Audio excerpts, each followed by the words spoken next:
Welcome back. It's my pleasure to welcome you to the advanced level in this course. Finally, huh? It's been a long way.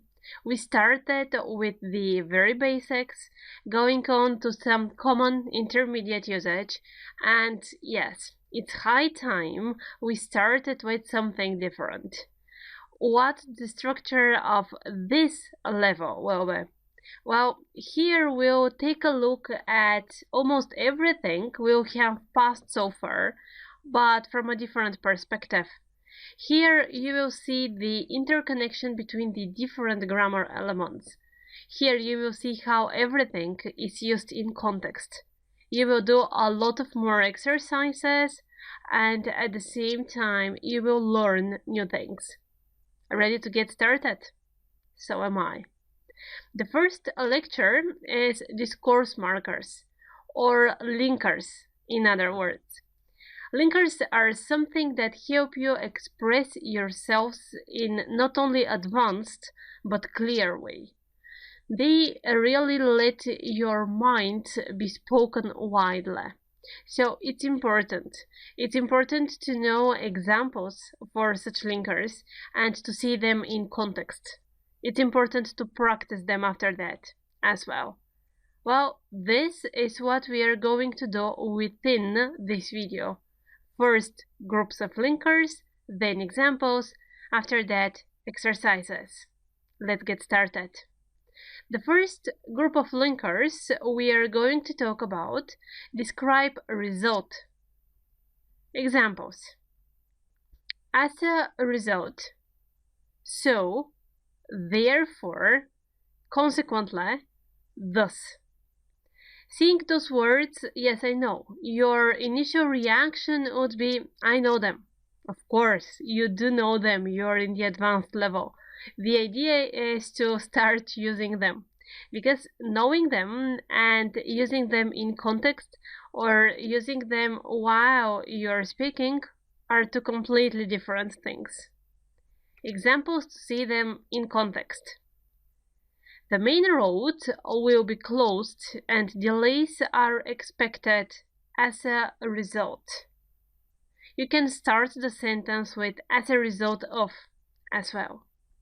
Another example. Someone had stolen the evidence. Thus, it was impossible for the police to continue their investigation. Why it's important to be aware of that many linkers? Because when you speak, your aim is to avoid a repetition. Not only when you are preparing for an exam and you are training this or that exam section.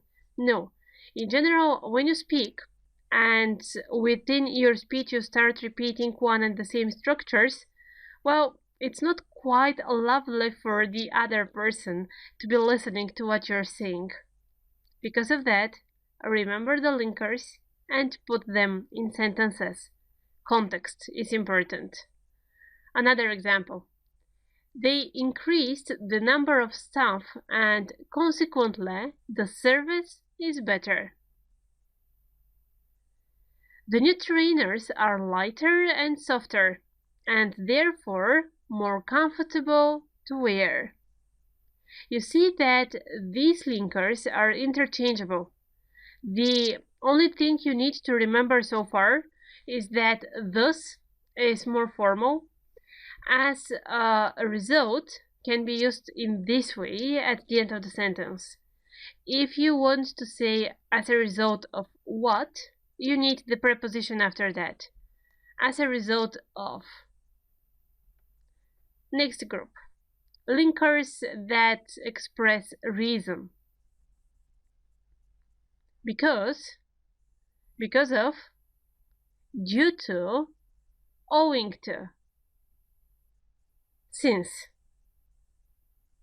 Usually you go for because. Time to time to because of. Well, time to include the others in your way of talking as well. Examples. The workforce was reduced partly due to the board's pressure. Due to, more formal. Owing to bad weather, the flight was cancelled owing to. I will not be able to attend the meeting since we are to be on holiday. Since. Due to, owing to, since. Alternatives of because. Contrast. However, nevertheless, nonetheless, although, even though, in spite of, and despite. The last three, if you have any doubts about the differences, check the last lecture from the previous level. Let's take a look at the others in context. The new king was an obscure figure, but nevertheless interesting decision maker. Nevertheless. Prices have been rising. It's unlikely, however, that this increase will continue. Don't forget that however is surrounded by commas, always. So, comma, however, comma. Purpose. In order to, so as not to. In case that. Usually you go for in order to, and that's it. Well, there are others. So as to, so as not to, in case that, so that. Context. Take an umbrella in case it rains. In case something happens.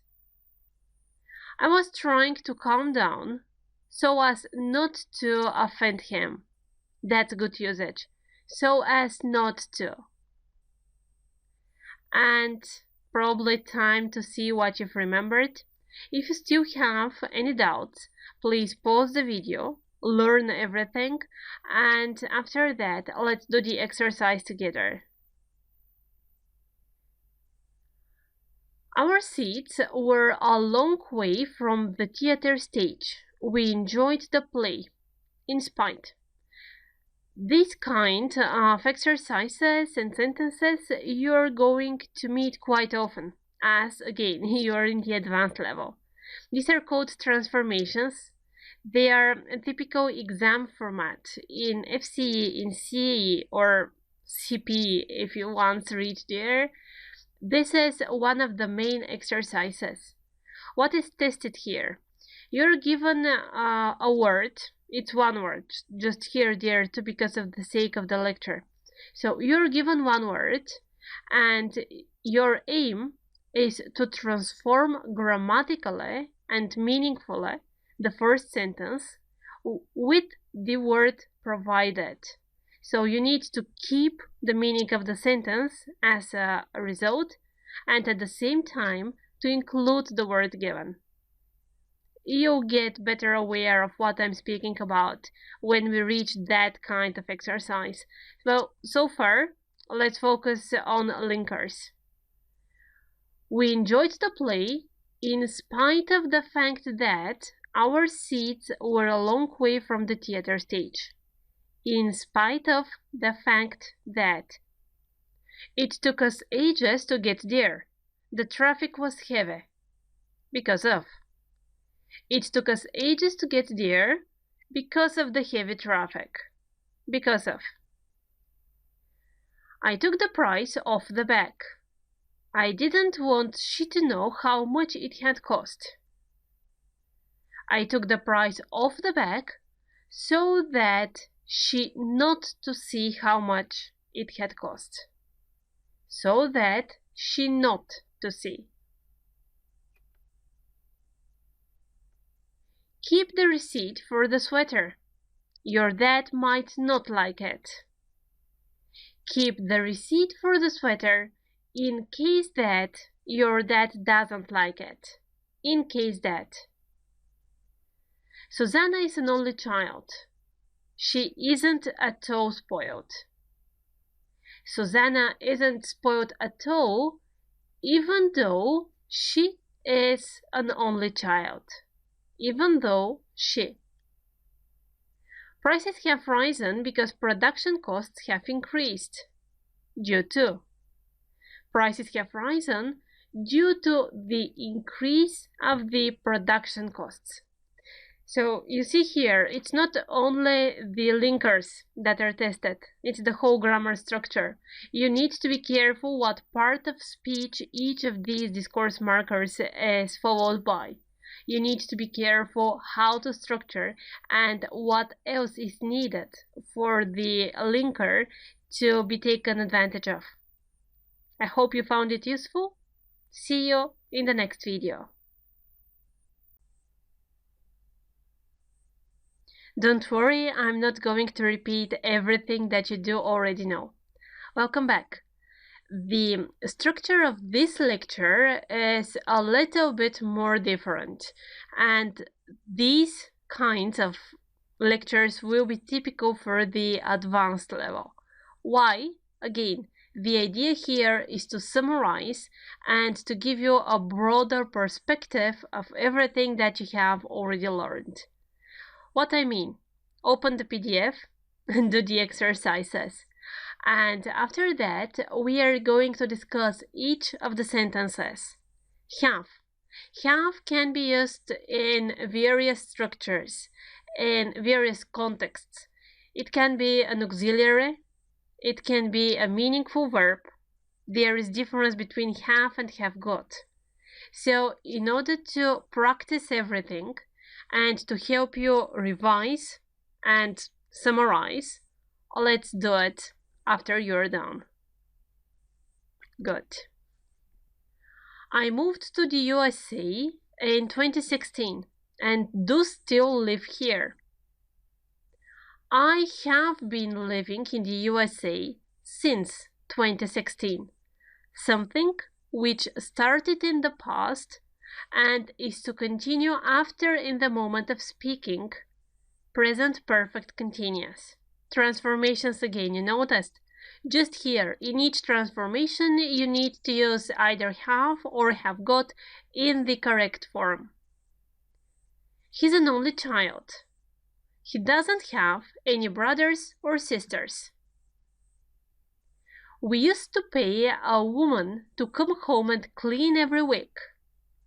We used to have our home cleaned every week. Used to, something that was typical for the past and is not typical for the present anymore. After that, we used to pay a woman. It means that somebody else whose job is to clean used to come. In these cases, you need a structure which means make a professional favor. Yes, have something done. And in context, we used to, infinitive, have something, our home, done. Third form of clean. We used to have our home cleaned every week. Let's go on. Having a driving license is obligatory for all drivers. All drivers have to have a driving license. Have to, modal verb, and it expresses obligation. Obligation because of a factor that's outside of you. It's a rule, it's a law. The opposite of have to? Mustn't. Exactly. Not don't have to, mustn't. I last visited the city in 2000. I haven't visited the city since 2000. Since a moment in the past, something hasn't happened. Experience, present perfect. Since and for. Since is used with a moment. For is used with a period. She lacks the certificate to prove her skills. She lacks. It's important to know the vocabulary as well. She doesn't have the certificate to prove her skills. She doesn't have. It's not necessary for you to get up that early on Sunday morning. It's not necessary if you won't do it. The modal verb that you need, don't have to. You don't have to get up that early on a Sunday morning. The meaning again, something which is not necessary to be done. but you are not deprived of the possibility to do it. If you want, do it. I need someone to repair the roof. The same structure. I need to have the roof repaired. Which was the synonym of this one? Get, exactly. I need to get the roof repaired. It was a great coincidence that the taxi was there. I took it and came on time.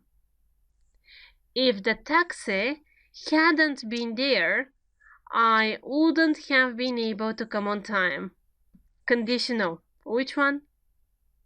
Third conditional, exactly. The first and the second part of the conditional refer to the past. So, if, past perfect, future in the past, plus have. Would have was third form of the verb. Last two. I'm sure you weren't ill yesterday. I saw you eating ice cream in the center. I'm sure you weren't. So you speak about 100% certainty in the past. Perfect modal verb. Can't have, third form of the verb. You can't have been ill yesterday. I saw you eating ice cream. And the last one.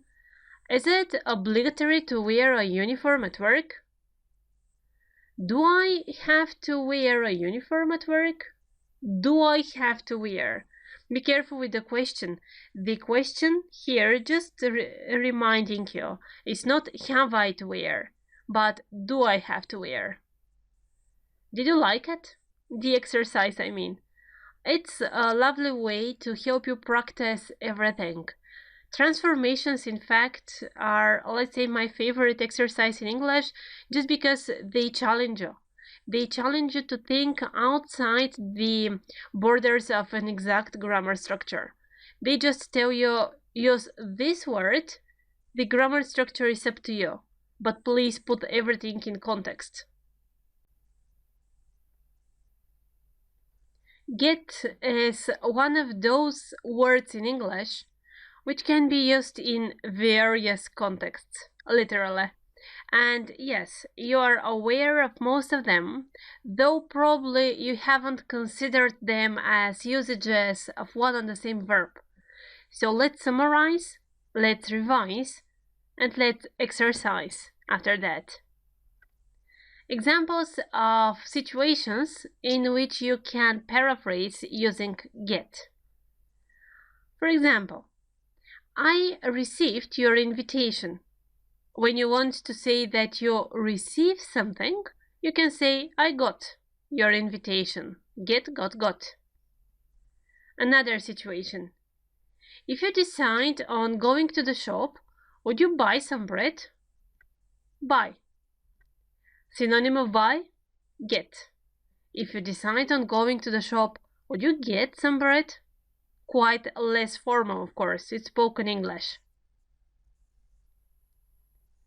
Let's catch the bus. It will take us too long otherwise. Let's catch. Let's get. Let's get the bus. It will take us too long otherwise. So, another synonym, catch. You're writing everything down, right? Good. Then, when are we supposed to arrive in London? Arrive, get. When are we supposed to get to London? Be careful with the prepositions. Arrive in a place, get to a place. The tasks are becoming more difficult. Are becoming or are getting? Same. The tasks are getting more difficult. Are you serious? You were tired yesterday? You were fired. Were fired. So when you use the verb to be as an auxiliary for the formation of passive, in these situations the verb to be can be substituted with get as well. You got fired yesterday? I need to have my hair cut. This one is quite familiar. Have something done, means have something as a professional favor. Somebody else comes and does something for you as a professional favor. This one, synonym, get something done. I need to get my hair cut. And one more, please make her finish the homework on time. Make somebody do something. Please get her finish the homework on time. Get somebody do something. It means force somebody do something. Observe while somebody else is doing something. Please make her finish. Please get her finish.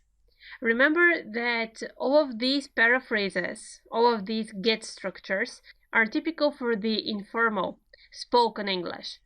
In formal writing, in formal correspondence, you're supposed to use the alternative of get phrases. And an exercise. PDF attached, you're doing, we are taking and revising. Okay. We'd better hurry up. It's getting dark. It's getting. It's becoming. I've just got my certificate issued just in time. Get something done. Get something done, have something done, as a professional favor. In time, on time? Yeah, there was something. Please revise if you have any doubts about the differences. I can't get used to waking up that early. This is. Get used to, something that was not given in the example sentences, but a structure that you are quite familiar with. Get used to doing something, meaning acquire the habit of doing something. And what about the difference between get used to and be used to? Stop the video and think for a second. Okay, be used to, it refers to the fact that you do already have the habit of doing something. I am used to getting up early. Get used to refers to the fact that you are in the process of acquiring the habit, or it has taken you a long time till you finally acquired that habit. I can't get used to. After get used to and after be used to, the verb is followed by ing. I got shocked when I understood about the accident. Got shocked. Got shocked, the same as I was shocked. The verb to be, passive, substituted by get, informal usage. I'll try to get the grass cut by the end of the week. I'll try to get something done. Try to, second verb form. Try to do, try doing. Revise the difference if you don't remember it. What happened? You've got hurt? Quite informal usage here. You've got hurt. What happened? You ask for a result of something in the past, in the present. I mean, something happened in the past and the result is in the present. Obviously, you need present perfect. But to make it a little bit informal, you just use you've got hurt, you've got. Good. That was it. See you in the next video. If you have any questions, Q&A section. Don't forget that after this level is over, there is a whole additional section with exercises only, and more exercises are to come. If you have difficulties with something precise, I mean, tell me what exactly you find difficult, and I will prepare your extra exercises for that. Okay, see you in the next video. Both of these structures we have passed through in one context or another. Well, now is the time to see how they are connected and what's the difference. Hint, it's about the past. So let's first revise what we know. Used to. Used to you use when you speak about something that was typical in the past and that is not typical anymore. I used to have long hair. I used to wear glasses. When you use used to, you mean that something that was typical for you in the past is not applicable in the present anymore. And it's not necessary even to clarify this one. The usage of the grammar structure is enough. What about would? Take a look at this text. Every summer, my family and I used to spend the holiday together. We would rent the same old house by lake, would take our long walks, would stay till late, looking at the stars and talking, just talking. We used to live happier. So from the context you can catch that there is something common in the terms of past usage. Would does also refer to activities that were typical for you in the past. It's more narrative tense. Let's see the differences. We used to spend the summer in the countryside, meaning in the past we used to do it, we do not do it anymore. When we were children, we would spend the whole summer together. When we were children. So, when you describe an action in the past, it's up to you whether you will use used to or would plus verb. In both cases, you mean that this is an action that was typical for you in the past and not applicable in the present situation anymore. Just one marker here. Look at the colored in blue part in the second sentence. Yes, it's important. When you use would in past context, it's important for you to clarify that the action was to take place in the past, when we were children. Without this clarity, either in the same sentence or in the context, it's not correct to use would. Okay, you need to specify that this thing happened in the past, and after that you use would. By contrast, used to is self-understandable. You just use used to spend and it's clear.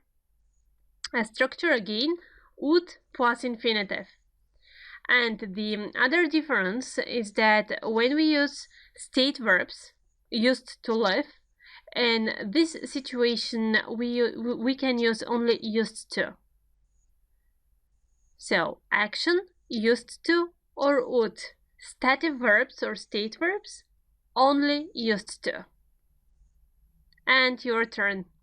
PDF attached, doing the exercise, checking it together. When I was younger, every Saturday, I would go on a long bike ride. I would go when I was younger.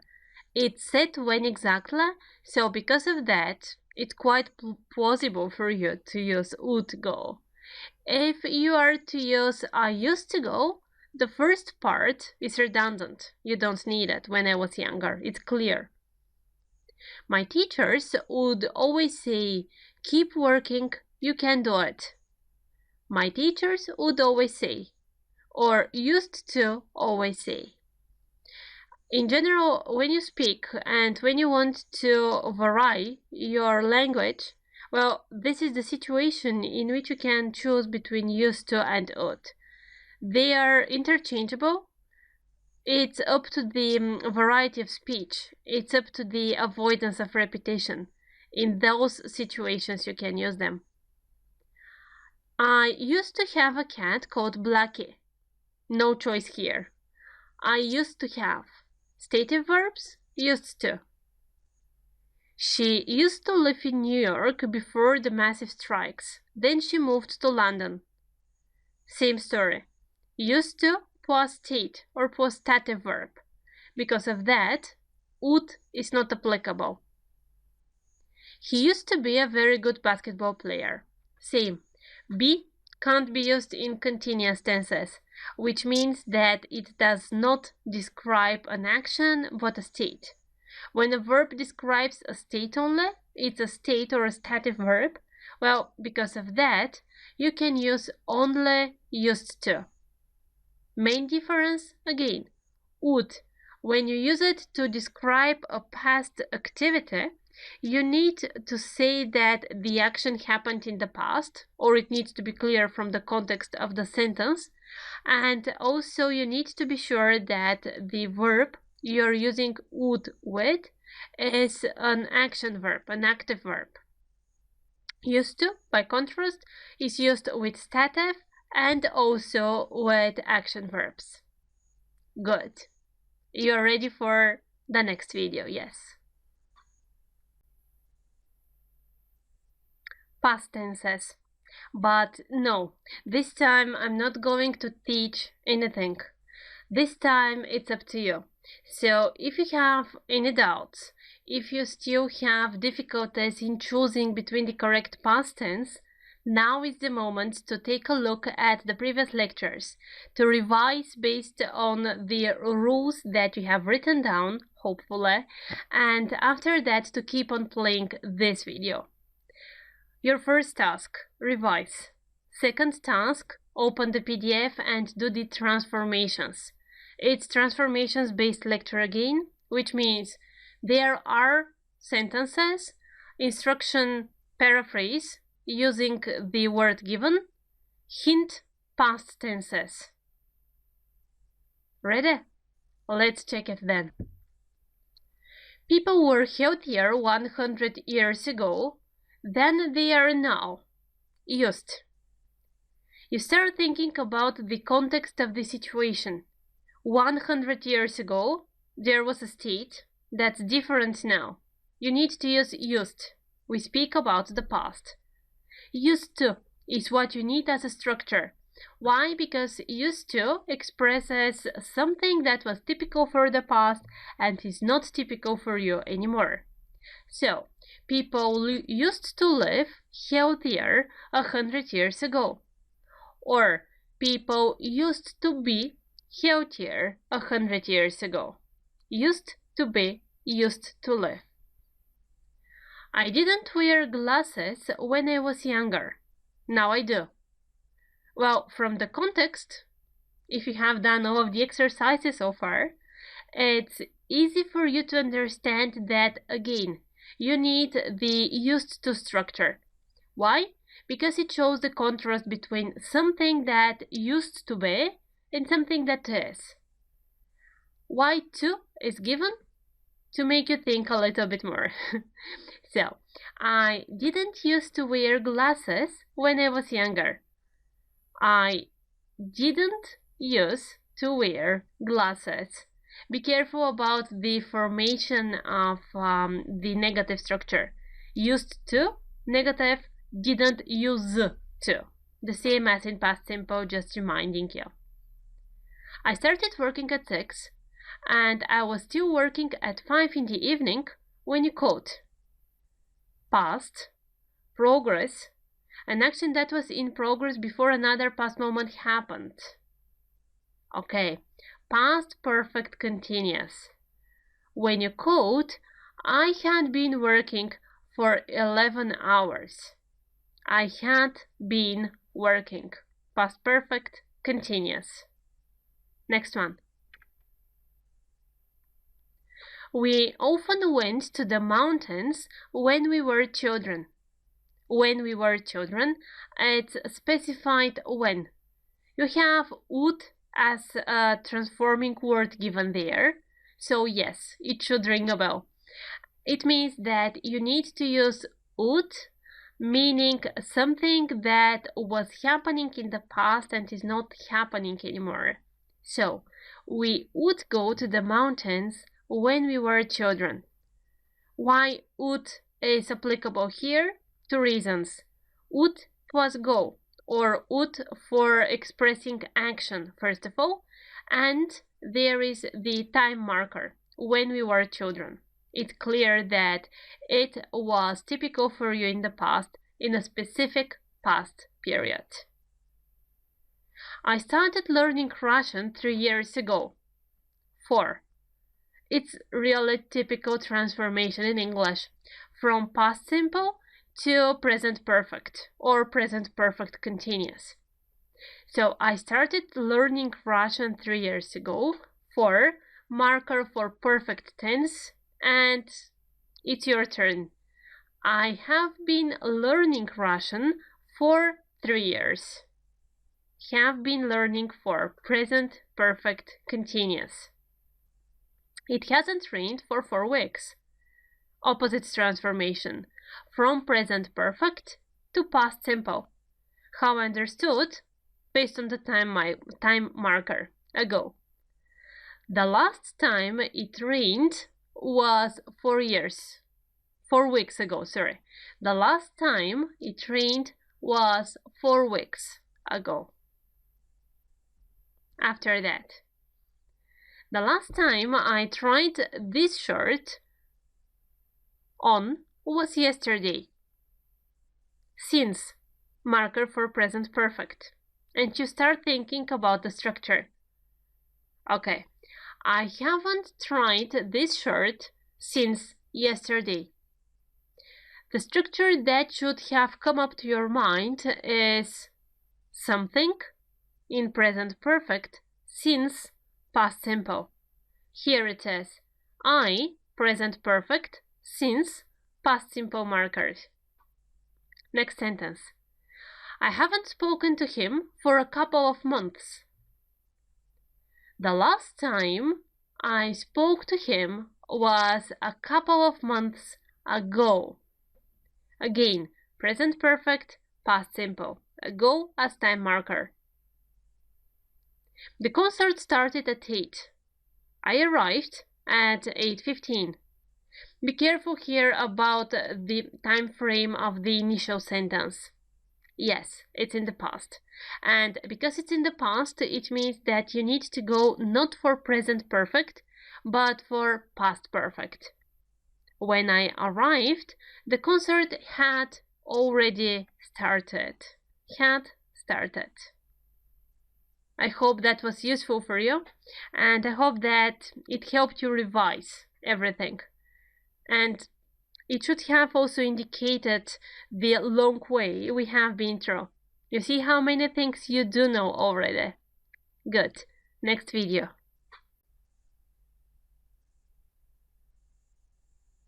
Before we go for the general modal verbs exercises, there is one more modal verb that we haven't spoken about so far. And you haven't expected it exactly to be in the advanced level. But here it is. Why? Because it has different forms in different tenses with different meaning. So let's look at it. Need. Examples. You needn't wash that cup again. It's clean. I want you to think which modal verb of those that you do already know this usage reminds you of. Again, you needn't wash that cup again. It's clean. Or, you don't need to wash that cup again. It's clean. You needn't wash. You don't need to wash. 2 more examples.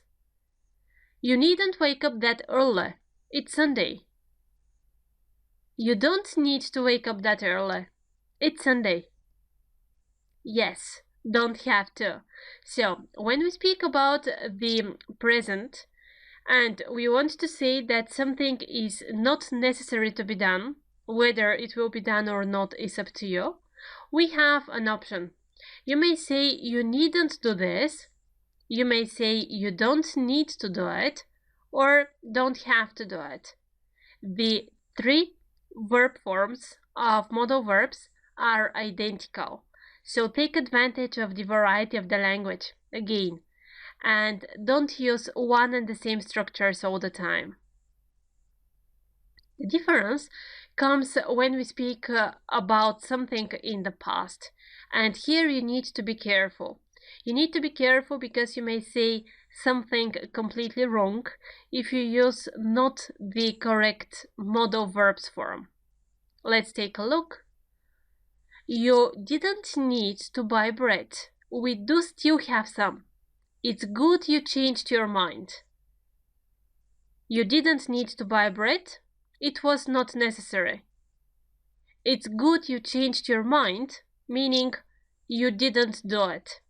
So when something was not necessary to be done, rule, So when something was not necessary to be done and you didn't do it, you use didn't need to. Another situation. You needn't have bought bread. We do still have some. What are we to do with that much bread now? Did you feel the difference? Yes. So here again, you needn't have bought bread. It was not necessary. But you did it. You needn't have done something is used more as shouldn't have done, which means past criticism. So it was not necessary, but you did it. Needn't have done. It was not necessary and you didn't do it. Didn't need to. Remember the difference and be careful when you speak, because really, here you may change the meaning of the whole sentence just because of the wrong usage of the modal verb. Let's practice. The PDF with the exercises is attached, so please take a look, do the exercises, think carefully, and we are checking it. Good. I needn't have taken any money to the zoo. I had no idea it was free to enter. I needn't have taken. Something was not necessary, but you did it. You needn't have got a taxi. I offered you to give you a lift. It was not necessary, but you did it. Needn't have, third form of the verb. Oh, you needn't have given us that much money at the wedding party. We felt really embarrassed. Needn't have given. It was not necessary, but you did it. How I understand? From the context. And it's important when you speak to consider the grammar in the context that you speak. Nobody will tell you in that case, no, you used the wrong modal verb. No, but people can understand you not in the correct way, which is even worse. That was the last day at school. We didn't need to go to classes. That's why you saw us at the cafe. You see the contrast here. So something was not necessary and you didn't do it. Again, from the context. If you have said, we needn't have gone, it means that it was not necessary, but you did it. Completely different meaning. The car wasn't dirty, I swear. You needn't have washed it. Well, here, out of the first sentence, out of the exclamation mark at the end, I dare judge that it needn't have washed. It's up to you. They didn't need to send emails to each other all the time. They could phone. It was not necessary, and they didn't do it. Again, here some of your answers could be a little bit more different. The idea to be able to explain why, to be sure that this is what is meant. More importantly, to speak correctly. That's the aim of the whole course, in fact. Don't forget that there is an extra session with more exercises, a lot of more, and more are to come. See you in the next video. Another one of your favorite lectures with exercises only. Almost. So far we have passed all of the modal verbs, including ought to, don't forget about that, and need. The only thing I haven't mentioned so far are the continuous forms of the modal verbs.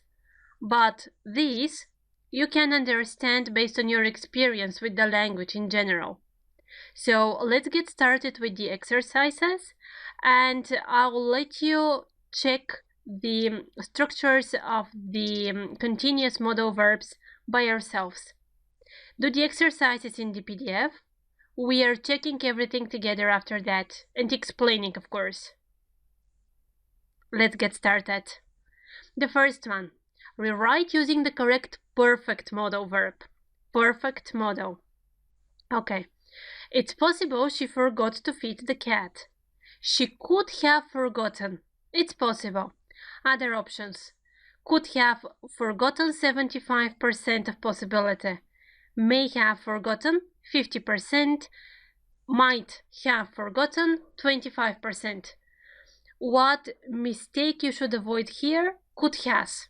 Yeah, I know that advanced level is not the place to make a mistake with this one, but after all, because I have heard that could have forgotten. After the modal verb comes have, never has.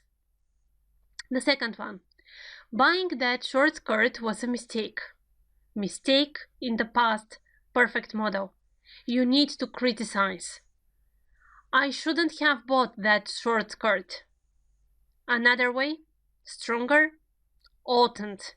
I oughtn't have bought, or I oughtn't to have bought that short skirt. 3. I'm sure Tom was at home when I called him.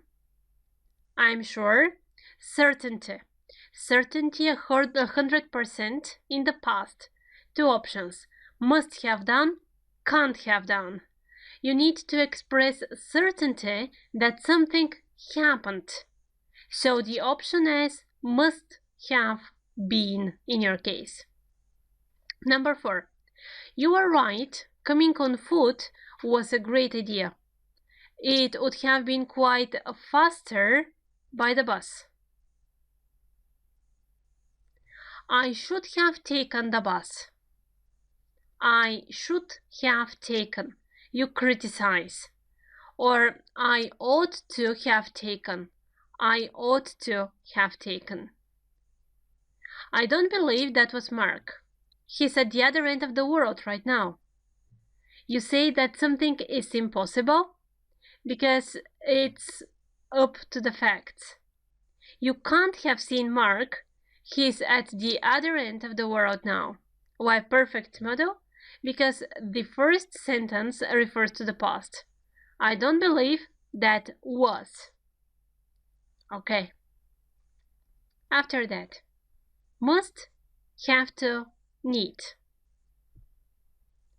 Although you didn't need to pay that money back yesterday, thank you. Pay attention to this example. Didn't need to, not needn't have done. Why not? Well, first, yes, it was not necessary, but you did it.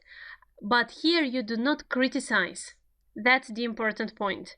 Needn't have done is typically used when you criticize, the same as shouldn't have done, as I told you. So, didn't need to, the correct form here. Dogs must be walked in the park. Look at that sign. Dogs mustn't be walked. Passive. Prohibition. We don't need to do that part of the homework. It's just an extra exercise. We don't need to. It's not necessary. Don't need to. Invitation needn't have been sent that early. I told you. All of them appeared to be wrong. Now what? Invitations needn't have been sent. Something was not necessary, but it was done. You mustn't bring children under 10 in this restaurant. It's a rule. Mustn't bring children. Mustn't bring. Prohibition. You don't need to take a coat. It's warm there.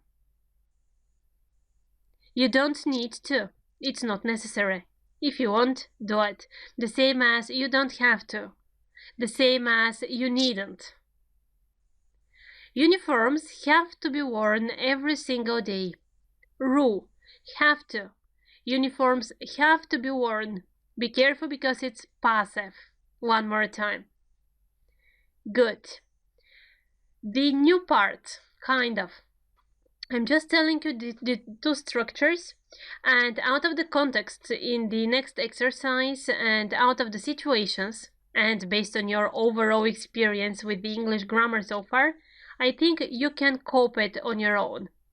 Could be doing, could have been doing, or these are the continuous forms. The simple continuous form, could be doing, of a modal verb, and the perfect continuous form of the modal verb, could have been doing.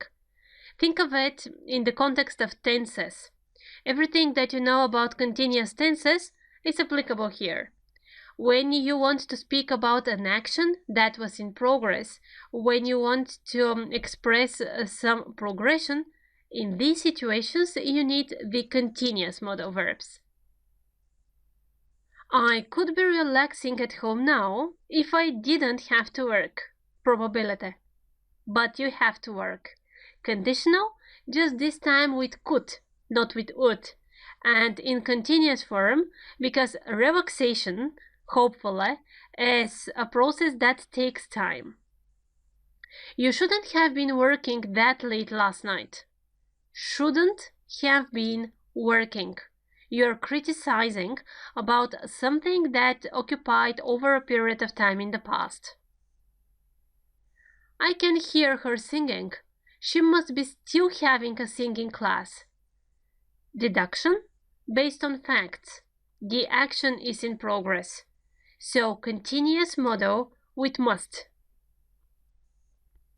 They can't be working now. They are on a holiday in Hawaii. They can't be working now. Again, it's a deduction based on facts, 100% possibility. She might be still working on that project. I don't trust her though. She might be still working, so the action could be in progress. I don't trust her though. This is the part of the situation that shows you in this context you need to express the slightest possibility. You need might. You see, once you get aware of the basic structures, I mean basic tenses, basic formation of active and passive, basic formation of continuous verb forms, you see that you can continue expanding your knowledge, your grammar knowledge, even on your own. It was not necessary here to make you an additional lecture in order to explain that there is continuous modal in the present, continuous modal in the part, continuous modal in the past. You're good enough to do it on your own. Keep learning, keep improving. See you in the next lecture. Short and easy lecture coming here. We will speak about alternative ways of expressing speculations. So apart from the modal verbs that you do already know, there are some other structures in English that you can use to improve your vocabulary, to advance in the grammar structure that you're using. Let's take a look. Example, be bound to. You are bound to feel nervous about your interview. It's possible. You may, you might. You are bound to. Be sure to. I want to go somewhere. We are sure not to have bad weather. We are sure not to have. So these are again some modal structures, let's say, which will help you really vary the meaning you provide based on the choice of the exact structure. Be sure to. Be likely to. He's likely to come on time. He's punctual quite often. He's likely. There's a high chance here. He's likely to come on time. Be unlikely to. The case is unlikely to go to court. There's not enough evidence. Be bound to, be sure to, certainty. Be likely or be unlikely, possibility. And exercise. Do it, we are checking it. Now. Okay, transformations again. You need to be careful about the word given, and after that you need to apply it in context. I don't think he'll come. He has a lot of other tasks. He will probably not come. He has a lot of other tasks. Probably, probability. I'm not sure he'll ever solve the problem. To keep this structure, in the second sentence we are using just a negative word. And this negative word is to preserve our negative connotation. He may never solve the problem. He may never solve. So I'm not sure he will ever. He may never. 3. They will probably have code by now. They will probably have caught. Ought. They ought to have caught by now. And be careful here. You use the context of the first sentence by perfect, which means that you need to keep the structure in the second sentence. They ought to have caught by now. Number 4. I didn't leave the keys in the flat. I remember locking the door.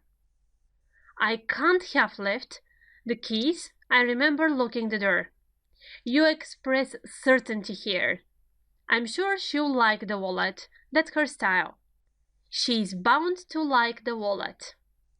So, in short, there are a lot of ways you to choose from when you want to express certainty and possibility. Be sure, be bound, be not sure, must be, can't be, maybe, might be likely to, be unlikely to. Somebody is probable to do something. Somebody will probably not do something. Really use the variety of the language, don't get stuck with one phrase, and keep improving your vocabulary all the time. Why? Because it will help you, not only in your day-to-day communication, but in your formal English writing and in your certificate preparation at the end. Next lecture's waiting. Mini-serious time, an important one. In this and the next 2 lectures, we are going to talk about inversions only.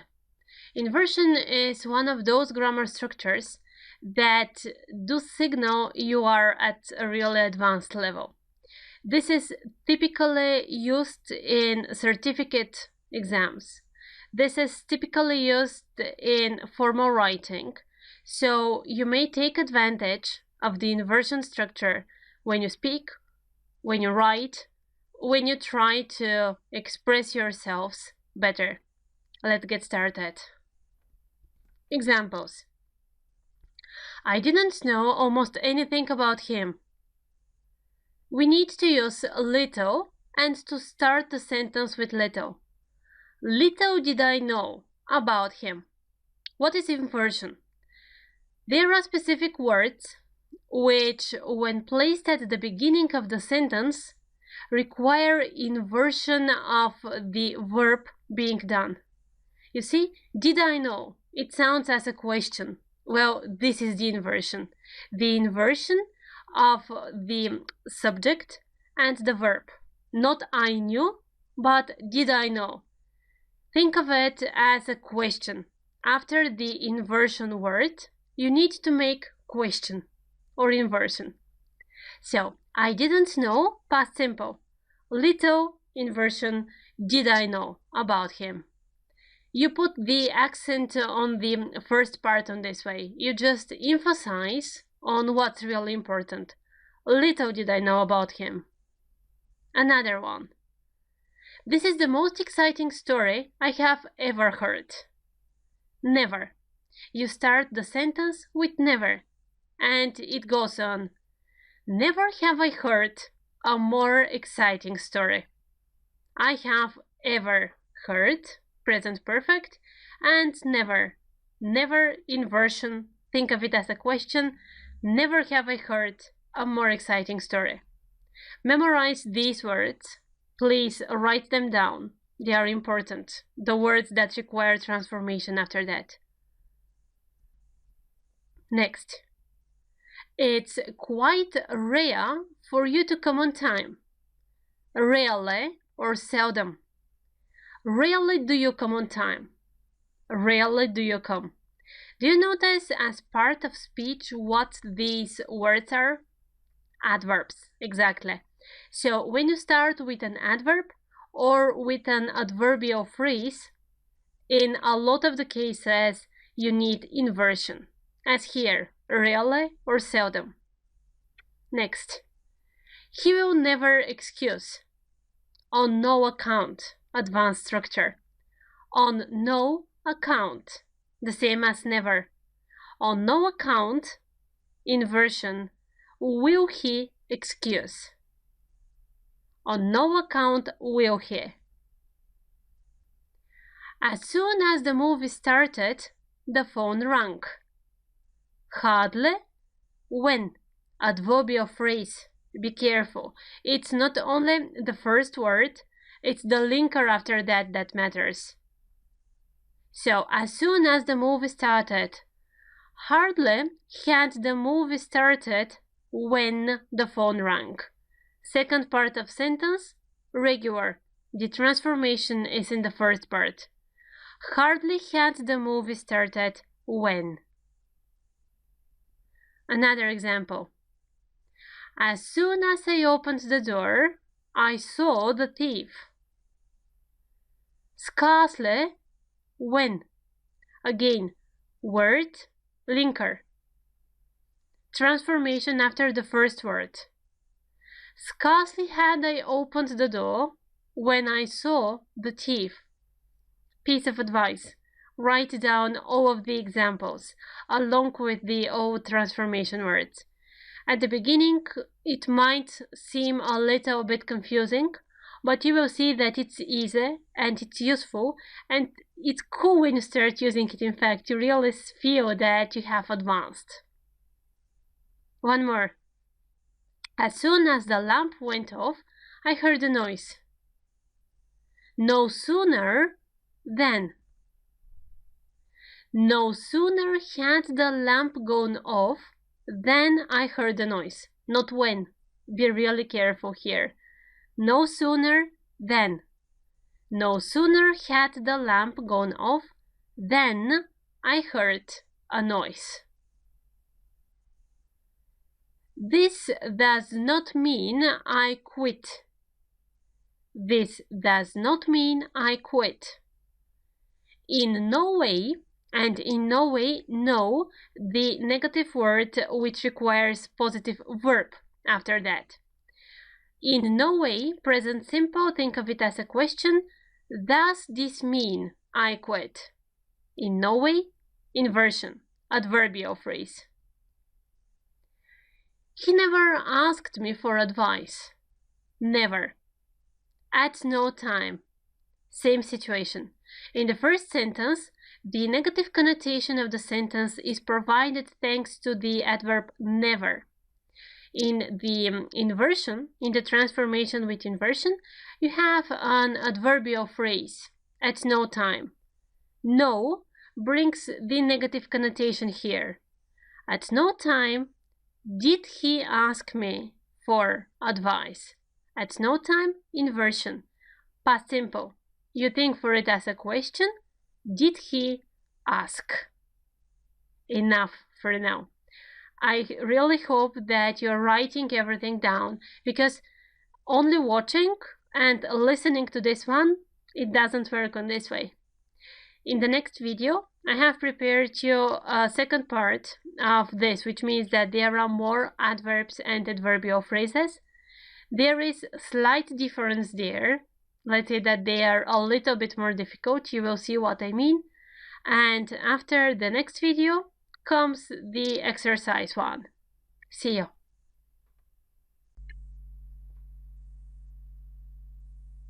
Let's go on with the inversion structures. You remember, adverb or adverbial phrase at the beginning of the sentence requires inversion after that. Think of the inversion as a question. You don't change the tense of the original sentence, you change only the structure. More examples. You should call the police only in an emergency. Only. Only in an emergency should you call the police. Pay attention to this. Only when. So only, there is object after that. Only when, then comes the inversion. Only in an emergency should you call. I couldn't call you before I was sure I was alone. Only after. Only after I had checked I was alone could I call you. Pay attention.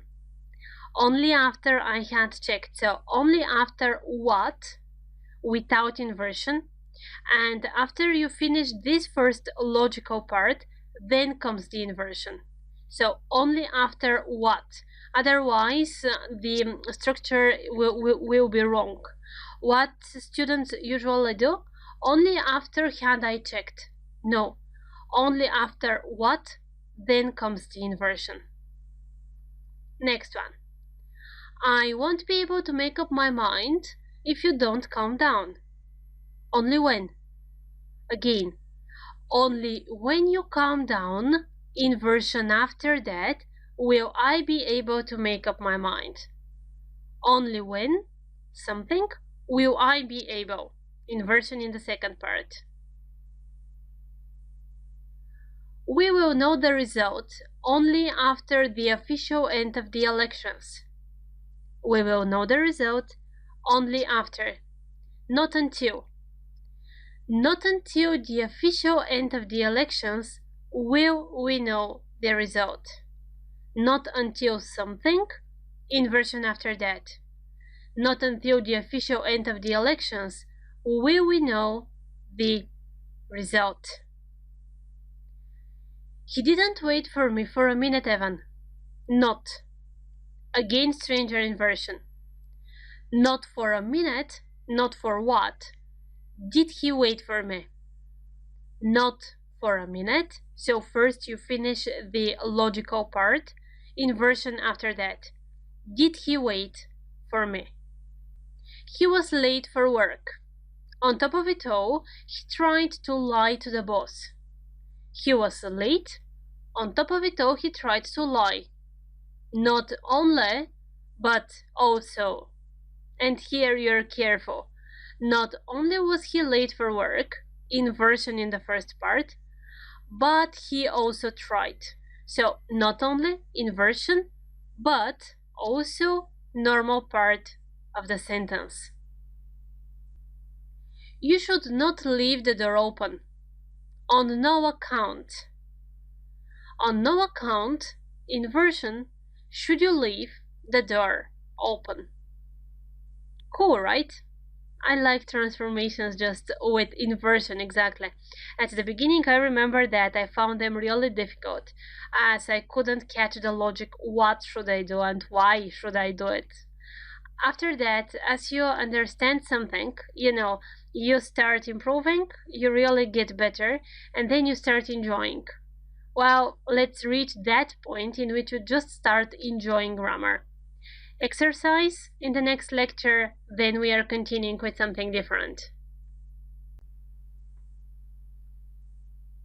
It's your turn now. Let's see inversions in practice. Or in other words, open the PDF, do the exercises, and let's check them together. Be careful, think for when the transformation is to take place, when the inversion is to happen.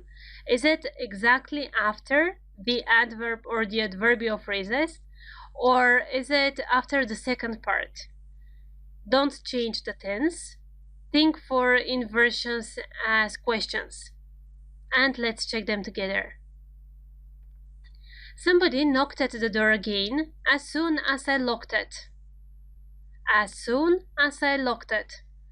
Hardly had I locked the door when somebody knocked at it. Hardly had I locked the door. We finally started living together, and soon after that we decided to get married.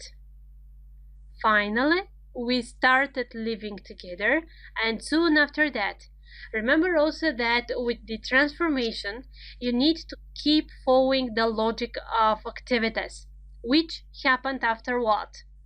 Yes, you need to use past perfect where applicable, as in the first sentence, as in the second one. No sooner had we started living together than we decided to get married. No sooner, inversion, past perfect, than normal sentence. I had no idea you wanted to talk to me. Little did I know he wanted to talk to me. Little did I know, inversion. He or you, doesn't matter, wanted to talk to me. Buying a cheap ticket before the flight isn't often possible. Rarely or seldom, inversion, present the verb to be. Rarely is it possible to buy a cheap ticket before the flight. There is no situation in which you will make me leave. Under no circumstances, inversion, under no circumstances will you make me leave. I had just come back home when the light went off. Sequence of tenses.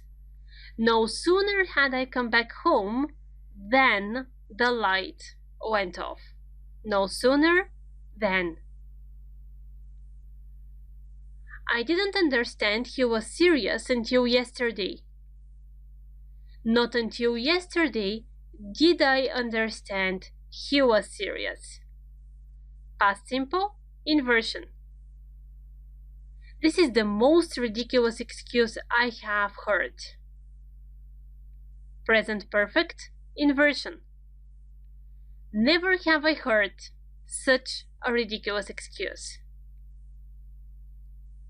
And the third one, we only understood about his achievements when we read the latest article. Only when, so you need the first part here, a regular sentence. Only when we read the latest article, inversion comes here. Did we understand about his achievements? Be careful with only when. It's really one of the most misleading beginnings for a transformation. Good. Do you need more exercises? Give me a hand. See you in the next video. Something I believe we haven't practiced enough so far are the impersonal structures. And as the next lesson of ours will be connected with one more way of expressing impersonally something, I think that here is the perfect place to practice a little bit more. Let's just revise what was meant by an impersonal structure first. People say Anne is in love with Mark. It is said that Anne is in love with Mark. Or Anne is said to be. So these impersonal structures are used when you don't want to specify who did what, when not the doer but the result of the action is important. And there are several things that you need to be careful about. The first thing, you need to be careful about the tense. When the first and the second part of the sentence are in one and the same tense, as it is in the first two examples, the transformation is kind of easy. They think she is pretty. She is thought to be pretty, which means you make the passive of the first part of the sentence, then you use the simple infinitive, to be, or he was believed to be. The problem most of the times come in a situation like the third one. They believed he had committed the crime, and he was believed to have committed, as a transformation. Why? Well, you need the perfect infinitive here in order to show that there is difference in the sequence of tenses. You show that first the crime was committed, after that they believed that something happened. Think of this perfect infinitive as a perfect modal verb, and it will be easy. The third scenario is with the continuous infinitive.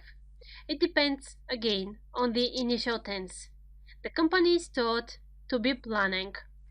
Remember that when it comes to impersonal structures, you do not change tenses in no way.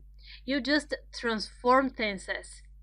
The original structure is there for you to guide you and to show you what needs to be changed and how it needs to be changed. You're just to follow the pattern. Exercise, it's attached, we are taking it now. The police believe that the wanted man is living in LA. Believe, present simple, is living, present continuous, which means that we need perfect, no, continuous infinitive. It is believed that the wanted man is living. Simple. The wanted man is believed to be living. They believe that the strike will begin tomorrow. Although here there is a difference in tenses, no changes are required from you. It is believed that the strike will begin. The strike is believed to begin. Simple infinitive. They said that he knew influential people. They said he knew. The tenses are the same in the first and in the second part. They said he knew, which means that you need the simple infinitive again. He was said to know. It was said that he knew.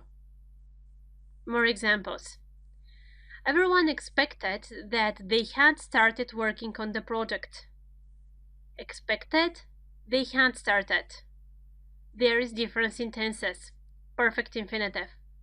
They were expected to have started. It was expected that they had started. They believed that all who were present at the conference had listened to the report. It was believed that, and nothing different here. After that, those who were present were believed to have listened. Were believed because they believed, were believed to have listened. Difference in tenses.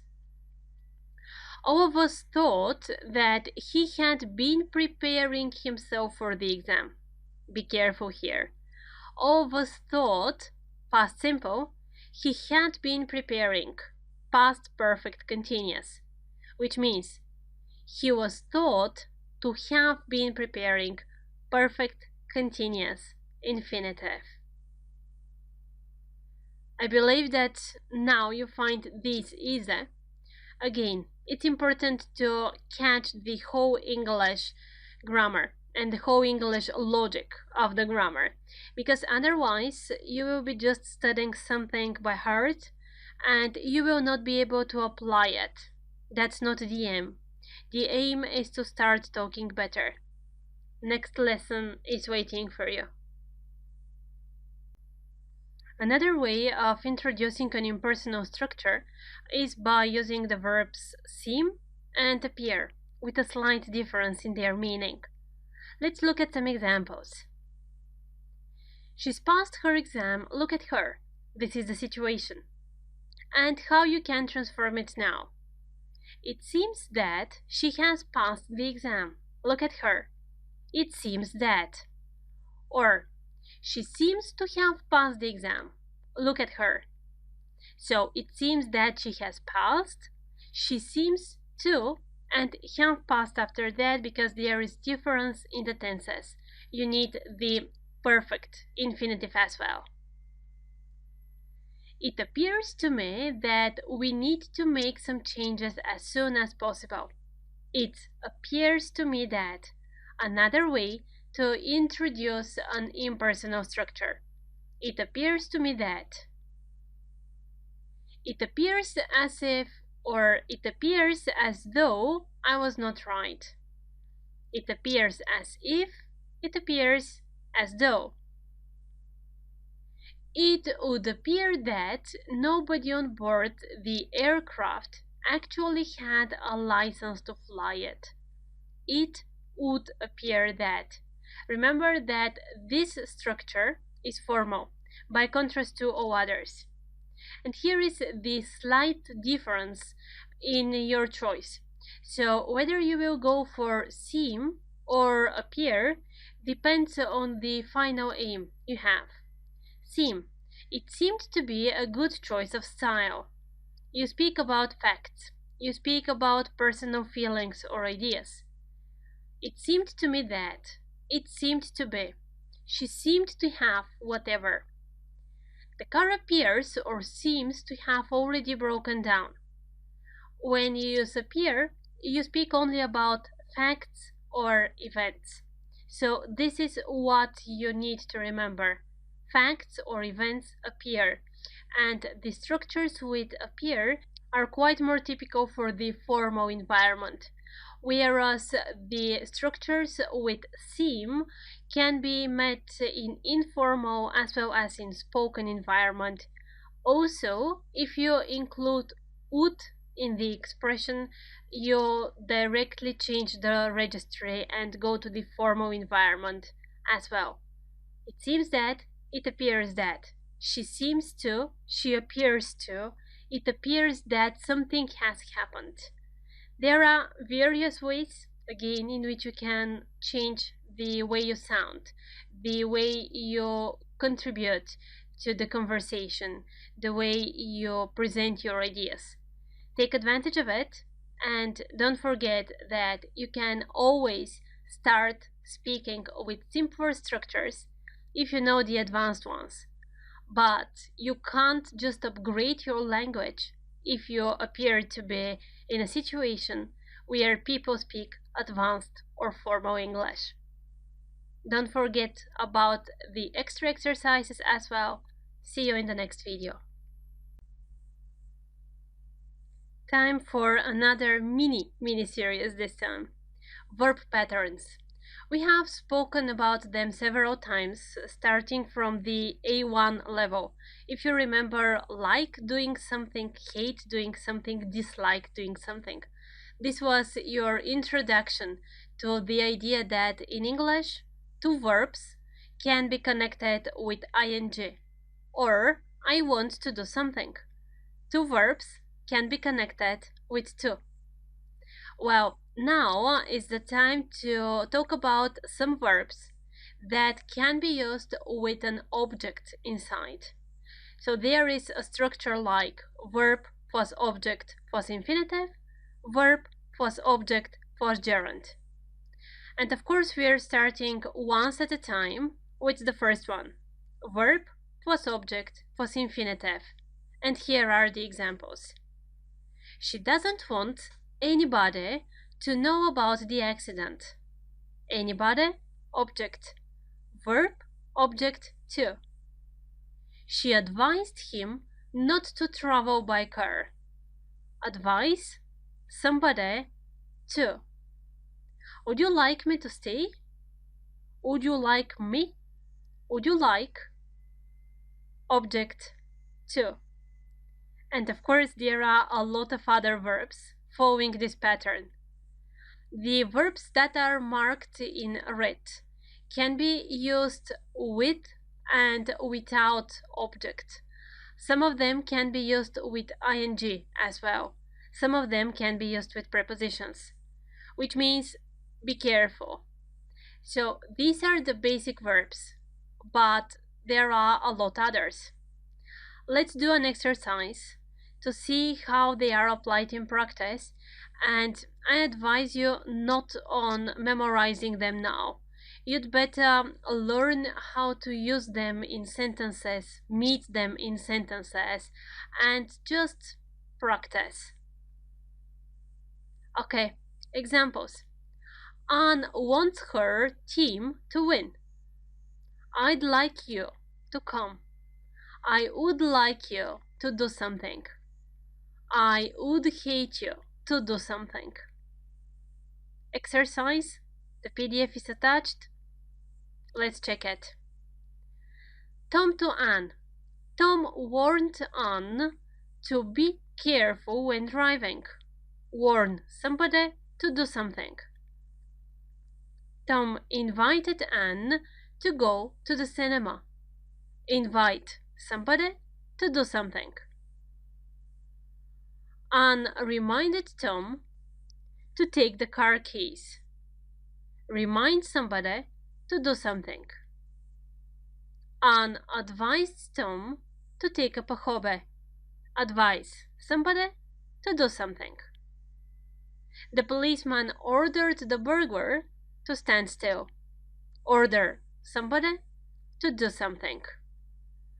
Once you develop your good feeling towards the language, then it's easy for you really to use the verbs without considering what, and why.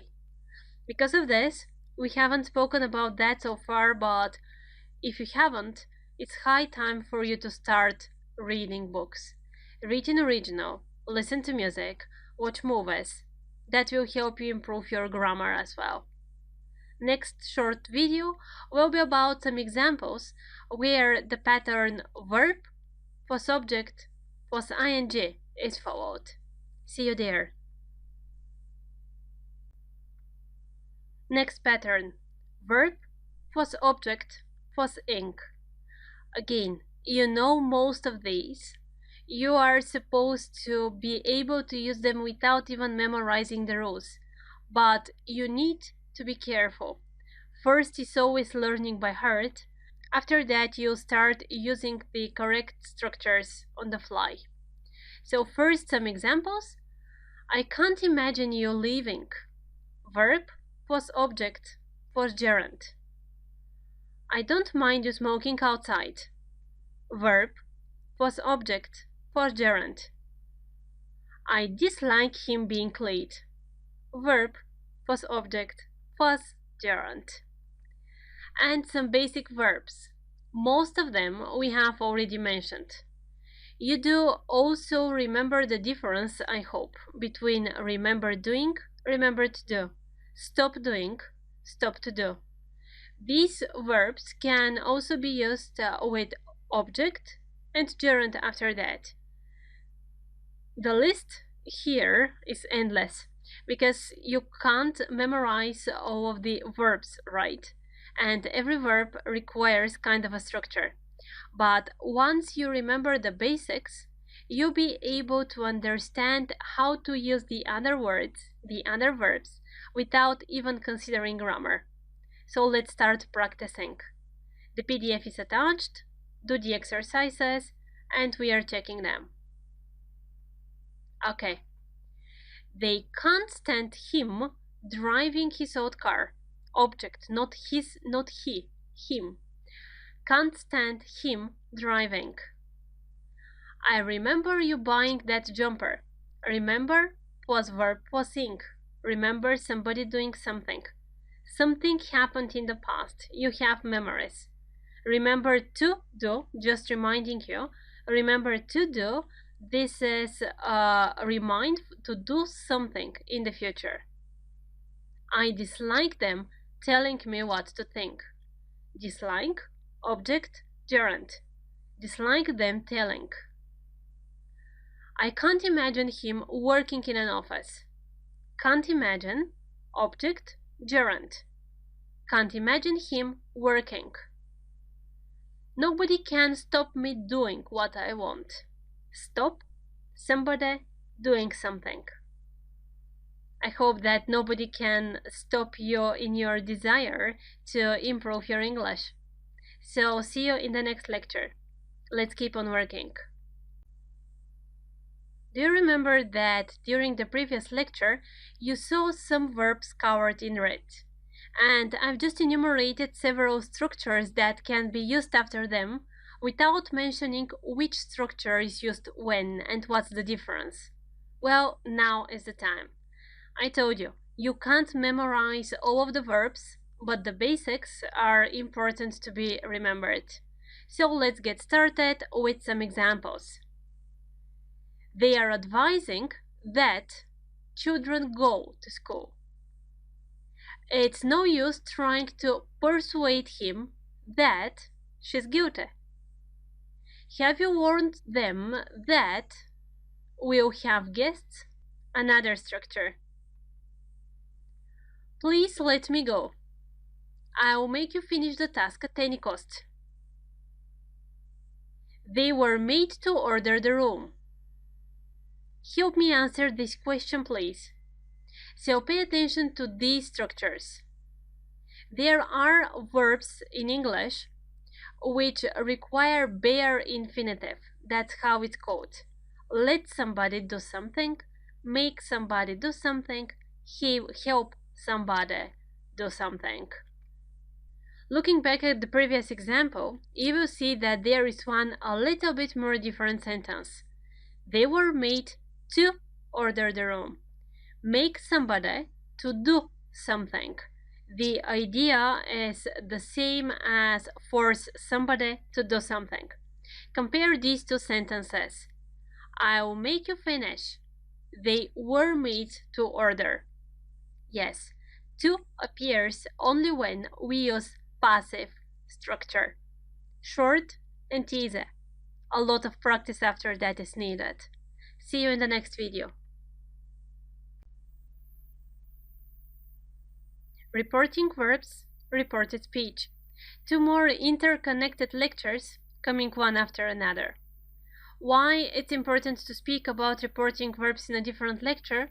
Well, we are in the advanced level. Of course, you can always say he said, she said, but using one and the same reporting verb, you don't provide additional meaning. And words are there to inform. Words are there to give your senses, your feelings. Just use them. Let's look at some patterns. Not all, just thank you in advance. Just some, the basic ones. For example, say that, the one which you're used to. I'm sad a little bit. Mark said that, change the tenses, he was sad a little bit. Said that, or without that, it's up to you. Tell somebody that. I went to the office early. Mark told me that he.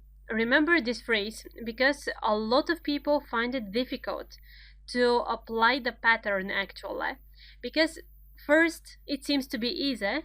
Second, it's not. Okay, tell somebody that, and after that, who. Mark told me that he had gone. Next one. Tell somebody to do or not to do something when we order or when we give advice. She told me not to go out there. She told me to follow her. Tell somebody to or not to do something. Ask somebody if. When there is a question, there is a specific pattern we need to follow when transforming direct to reported speech. And one of the ways to do it is by applying the precise question verb. So she asked me if I knew, asked me if, or asked me when. I asked him when he had come. Of course, I'm not finishing the sentences here because you are supposed already to know the structures in reported speech and to be aware of the way the sentences are transformed. But if you see something wrong, if you see that you have missed something, please come back to the previous level and the one before the previous and revise everything. Then I was explaining everything in details, so it's up to you. Another verb pattern. Ask somebody to or ask somebody not to do something when you request. She asked me to open the window. Asked me to. She requested. Recommend. Recommend is one of the verbs that can be followed by ing or by that. Example. You'd better catch the earlier bus, he said. And the transformation. He recommended us catching the earlier bus.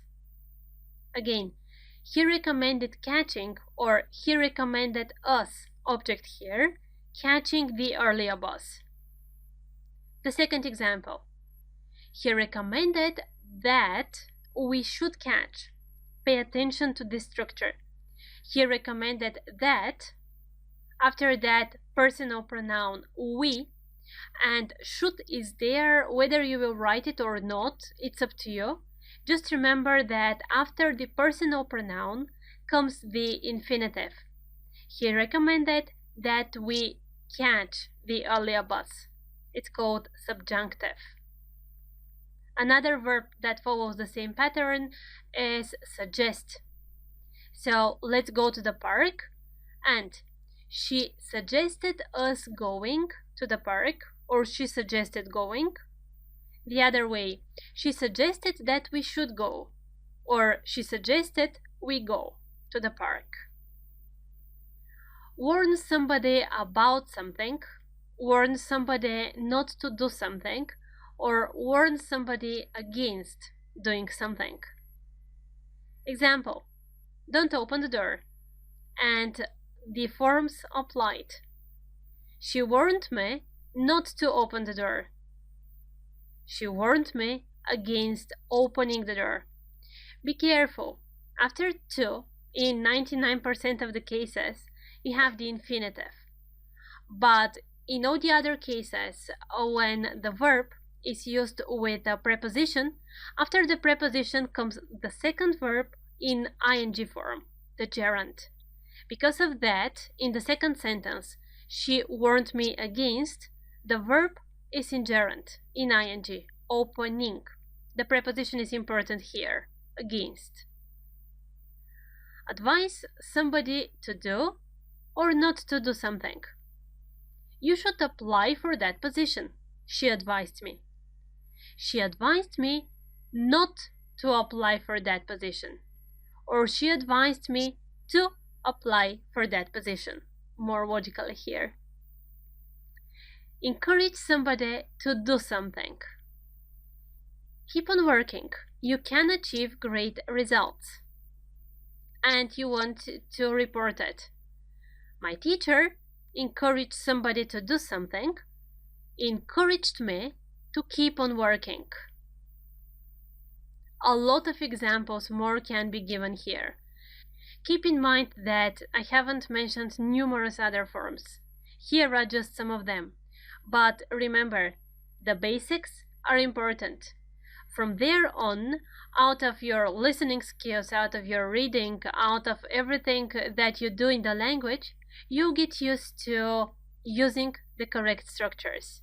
But remember the basic, memorize them, learn them by heart.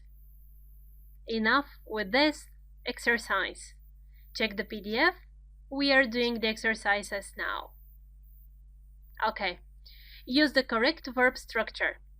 The verbs are given in brackets. You need to paraphrase. Mark advised me against going out that late. Advise somebody against doing something. And decided to go to Italy. Decide to do something. Anne recommended him studying harder, or recommended that he should study harder. He warned me about the ladder being not stable, or he warned me against using the ladder. Tom encouraged Anne to apply for the internship. Encourage somebody to do something. One more. My mom agreed on letting me go. Agree on doing something. Or agreed that I go. The teacher explained that the test would be on Monday. Explain that. Anne suggested us going, or suggested that we go, or suggested that we should go. She warned the students not to cross the street, or she warned the students against crossing the street. Anne insisted on making the tea. Insist on doing something. Keep on practicing. This one requires a lot of exercises. If you need additional help here, give me a hint in the Q&A section and I will prepare extra exercises. Next lecture, see you there. I believe that when it comes to grammar, practice is always welcome. Well, because of that, reported speech again, this time with reporting verbs. PDF attached, you do it, we check it. Now. I believe in you. Just try one more time, he said. He encouraged him to try one more time. encourage somebody to do something. Be careful about the tenses. She admitted that the mess had happened because of her. Admitted that. She complimented me on wearing a lovely dress. Compliment somebody on doing something. He congratulated him on the result at the final test. Congratulate somebody on something. These, saying it again, are typical transformations for certificate levels.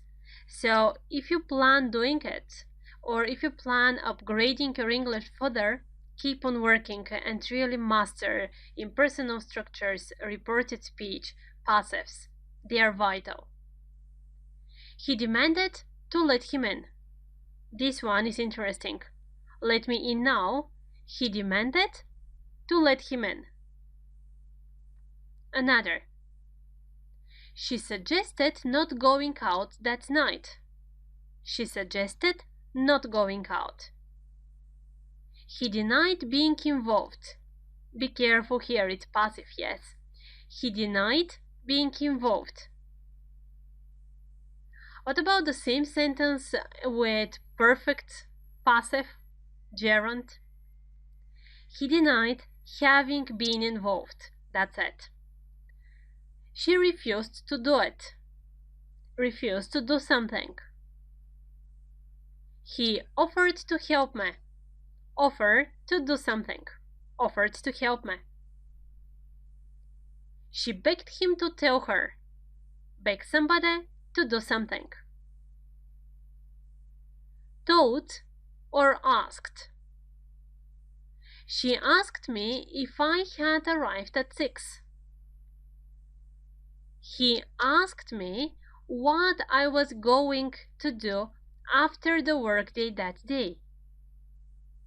Asked me what I was going. Tenses. If you have problem with the sequence of tenses, previous lectures. She asked me if I wanted to change my job. Asked me if I wanted.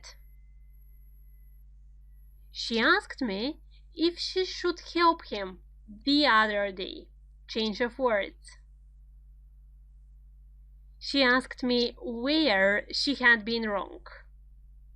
Where she had been wrong. She asked me to let her finish the task by herself. Let somebody do something. Practice really makes perfect.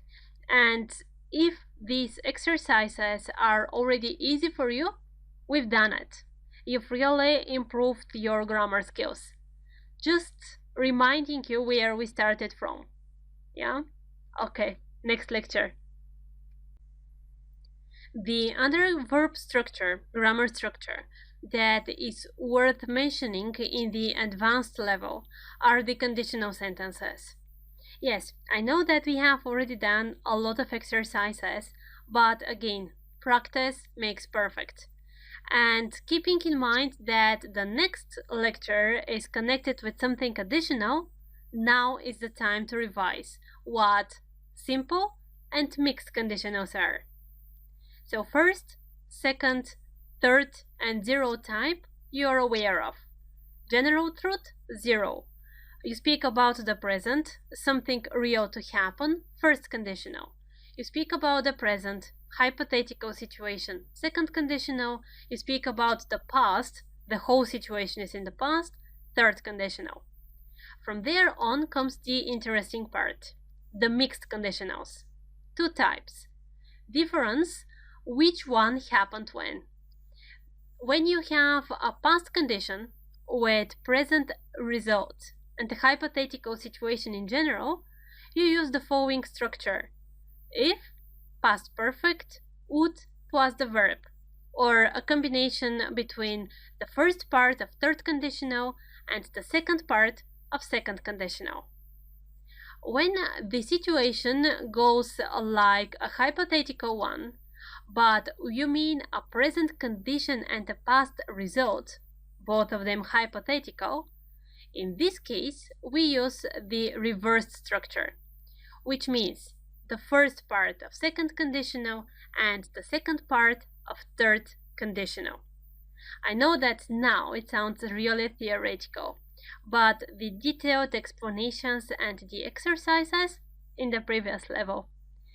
What is our idea now is to practice everything, to be sure that we don't have any problems with conditional sentences. Do them, the exercises I mean, in the attached PDF, and let's check. Okay. In the first exercise, you needed to correct the sentences. If you didn't call me last night didn't call, it should deliberately and immediately ring a bell that there is something wrong here. I don't know if I would cope with that problem. Okay, mixed conditional, but the first part obviously refers to the past, which means that you need hadn't called, past perfect, or the first part of third conditional. Second one, you wouldn't be promoted if they didn't believe in you. You wouldn't have been promoted if they didn't believe in you. You need again mixed conditional, this time saying that they believe in you in general.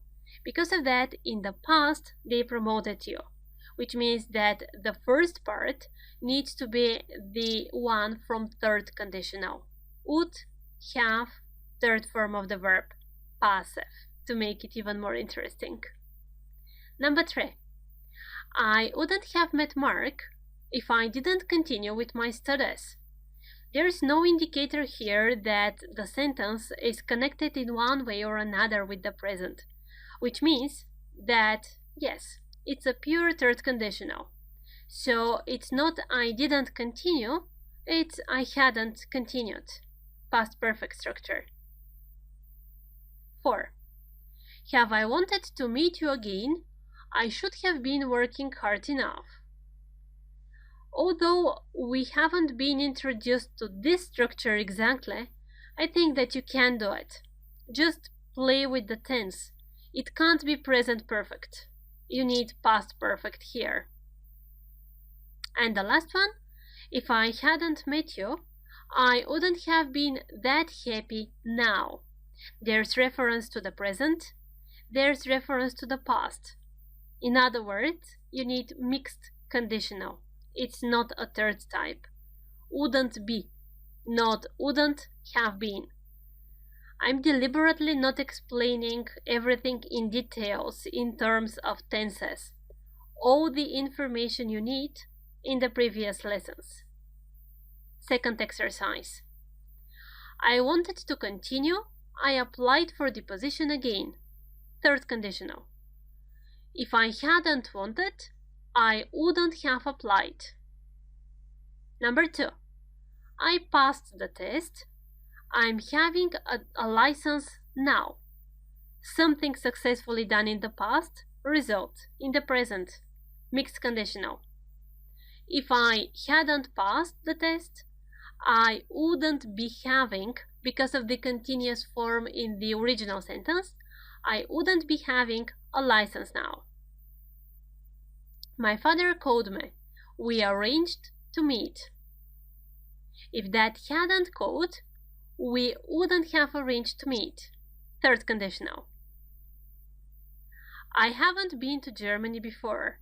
I'm so excited that we are flying tomorrow. Mixed conditional. If I had been to Germany before, I wouldn't be that exciting now. Reference, bridge between past and present. She married at 18. She has 3 children already and she's just turned 25. Mixed. There's reference between present and past. If she hadn't got married at 18, she wouldn't be having 3 children now. Good. How was that? I hope you find it easy.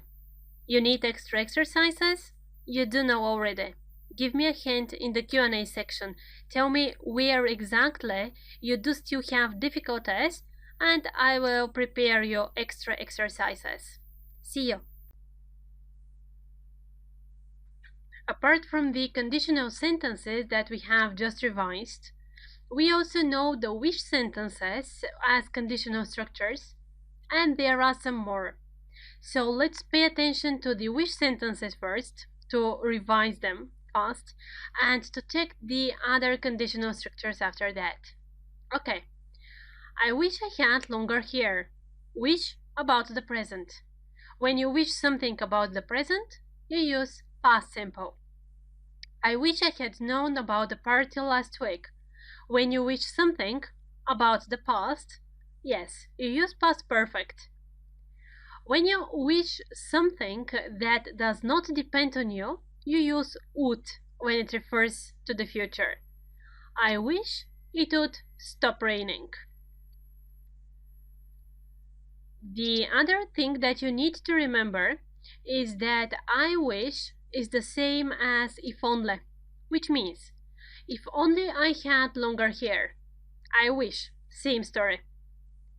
If only I had known about the party last week. I wish, same story. If only it would stop raining. Remember, I wish, if only, completely identical as meaning. Some other alternatives of if. For example, as long as you behave yourself, we won't have any problems. If you behave yourself. As long as or so long as. Provided that or providing that. Providing that you come on time, we'll do it. Providing that. Again, these are alternatives that are usually tested in advanced tests, just to keep it in mind. On condition that. I'll call you on condition that I come back on time. On condition that, if. First conditional, in fact. Supposing or suppose. Supposing you got fired, what would you do? Supposing you got. Second conditional, the same as if, but an advanced way to say it. Inversion. This is what we had 2 lectures before. I told you that still you are not introduced to the structure, but you are capable of solving the problem. Yes. Had I known the truth, I would have never trusted him. Had I known the truth, the same as if I had known the truth. Had I known. Inversion. An alternative of if. Even if. Even if I had gone to that interview, they wouldn't have hired me. Even if. Let's see all of these in context again. Remember, in this level, we are passing through structures and through additional information that, of course, you can speak quite well without. But the idea is for you to get better, for you to get advanced users of the language, which means to be able to cope with advanced grammar structures. So do the exercise. What you need to do in order to cope with it, transformations. You have the word given, you need to transform the initial sentence. Okay. In the first one, inversion we need. Had I known about the party, I would have gone. The same as if I had gone. Had I known, I would have gone. If you ask me, he'll succeed. An alternative phrase again. As long as you ask me, he will succeed. A conditional structure. As long as. Even if. An alternative of if. Even if he'd decided to come by car, he wouldn't have come on time. Even if he'd decided. After that, what would you do if you won the lottery? Providing that you won the lottery, what would you do? Providing that. And last but not least, only. I wish I had got up early. Only. If only I had got up early or earlier. You remember, I wish, the same as if only. All of the phrases that we've mentioned in this video, please write them down. Please think for sentences of your own. Please try to find them in different contexts. That's the only way in order you to memorize them. Next video, see you there. Do you remember that there was time when we spoke about the verbs of senses and how the meaning you provide via your choice of structure changes up to whether you go for see do or see doing? That was your example. I saw you cross the street, verb plus infinitive. I saw you crossing the street. With meaning, when you say I saw you cross, you mean that you observed the whole action. When you say I saw you crossing, you mean that you saw the action partially, just part of the action. Verb plus gerund. Exercises. What I want, in fact, is just to practice a little bit more this one, because I think that, again, we didn't pay enough attention, or at least I'm not sure that you remember everything from here. So, the exercises are yours. They are in the attached PDF. I saw them kissing, part of the action. Gerund. They watched the man hitting, part of the action. Gerund. I saw them hug, the whole action. Bare infinitive. They watched the man hit, the whole action. Bare infinitive. I saw Anne walking. Whole action? No. Part of the action? Gerund. Good. Second exercise. You need to correct the mistakes. Be careful, it's not set what type of the mistakes are. Just correct them. So, Mark crossed the street quickly. How? Quickly. Adverb. Even from a distance, Mark's pace looked quick. Difference here. When you want to describe how something looks, how something smells, how something feels, then you use the adjectives, not the adverbs. The verbs of senses go with adjectives. This was the extra thing that we needed to mention here. 3. The cake smelled delicious, not deliciously, verb of senses. This dress feels so good, adjective, not adverb, verb of senses. I listened carefully to his talk. Here you describe the manner. Here you don't refer to the verb of senses only. It's the manner, it's the attitude. The same in the last sentence. I looked surreptitiously at his hand. Manner, attitude. Be careful with these and keep in mind the difference. See, do, see, doing. There's always what else to learn, so keep improving. And one more time, you need extra practice? Give me a hint. Next lecture. In this video, I want to give you a clue what to keep on working on after the course finishes. Because regardless of the fact that it covers everything and it will continue being expanded, the real work of yours starts after this one. It's the same as studying English in a course. The real usage and the real studying starts after the textbook or starts after the course. So, linking advanced usage, or in other words, how to express your thoughts in a more advanced way. Talking of. Talking of is used to change the direction of the conversation. Example. I've met Peter recently. Up to now, you've been talking about something different. And now, mentioning Peter. Talking of him, do you know he's become a father? By the way, or incidentally, this is used to introduce something that has just come to your mind. Again, you've been talking about something has just come to your mind and you're changing the direction. I've never been to Paris. By the way, I've solved the problem from this morning. By the way, it's just a completely different topic. Actually, or in fact, this is used to introduce surprising or extra information. I don't like spinach. Actually, I've never tried preparing one. Anyway, or in any case.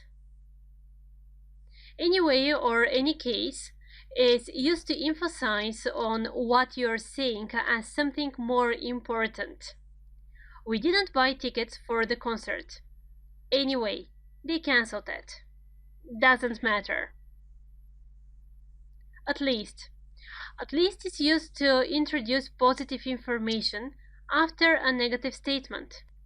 Example: we saw a horrible crash near here. At least no one was killed. On the whole. On the whole is used to generalize. It says generally speaking, or in general. On the whole, there are more men occupied in the IT industry. Fact. On the whole. All in all. All in all is used to emphasize that you're considering all options. I don't mind living in a flat, but all in all, I'm for the house. All in all. After all, I believe she'll understand me. After all, we've been friends for ages. You are emphasizing a stronger argument. After all, besides, she'll be a great fit to the team. She speaks 4 languages. Besides, it's been her dream to work for you. Besides is used to introduce additional, extra information. Besides. Basically, I need fluent English in order to have any chance to be promoted. And it's also true. Used to introduce the most important point. Basically. Otherwise, please try to do your best. Otherwise, you have to study in the summer as well. Otherwise is used to introduce a hypothetical clause. Otherwise. Okay, these were just some of the examples. Of course, there are more. But for the beginning, they are more than enough. It's up to you to practice them, to master them, because as words, I'm sure that you know them. As structures, there's nothing difficult here. As meaning, they're easy as well. But it's a habit. It's a habit of using. It's a habit of formulating your thoughts in a more advanced way. If at the very beginning I used to tell you that it was the time when you need to talk as a child, just to say something and just to formulate it correctly, well, now is the time for you to start talking as an adult, which means to use complex sentences, to use linking words, and to express your thoughts in a logical sequence. Logically, it's important. Something else I need to tell you next lecture. In this lecture, we will speak about this, how to omit some parts of the sentences while speaking or writing. I'm sure that you're used to doing this, in fact, without thinking. But in order everything to be said, I think it's better just to formulate it as an additional lesson, just to have it as examples written, I hope. So let's get started. Here are some sentences. He got up and washed his face. He can be omitted after end. He was late, but he didn't apologize.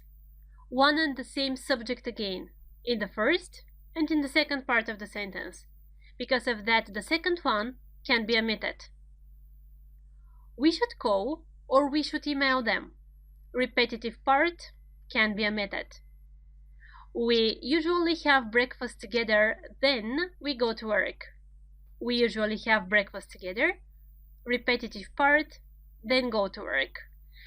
In short, when there is a repetitive object, it can be omitted in the second part of the sentence.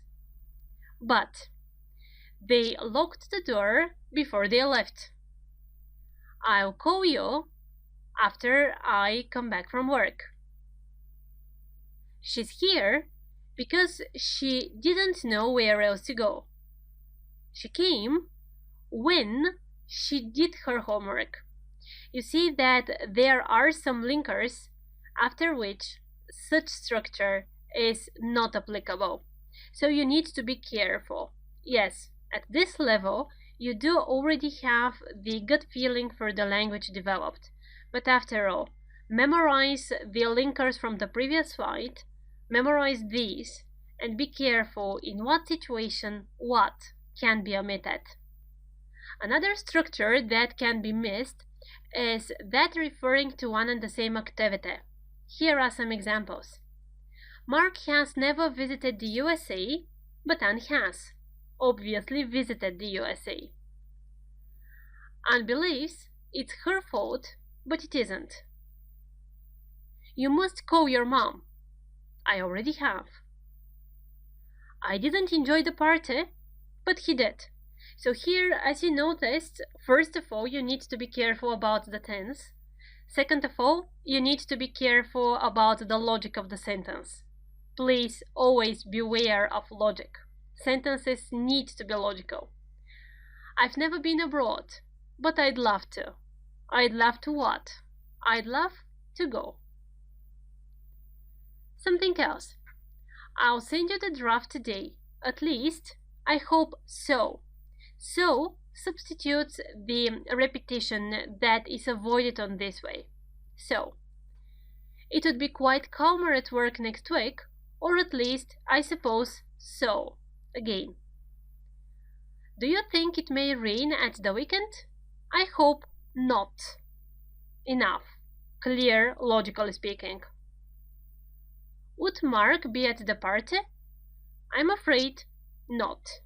So these short phrases help you really expand the way you are expressing yourself, just thanks to the fact that you avoid repetition, which is very important when somebody is listening to what you are saying.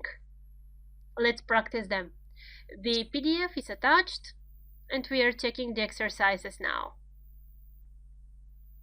In the first one, you needed to finish the sentences. I'd like to help you tonight, but I can't. I've never ridden a horse, but I would love to. I don't speak German, but he does. You never listen to me. Well, this time you should have. Criticism. They didn't come, even after they promised they would.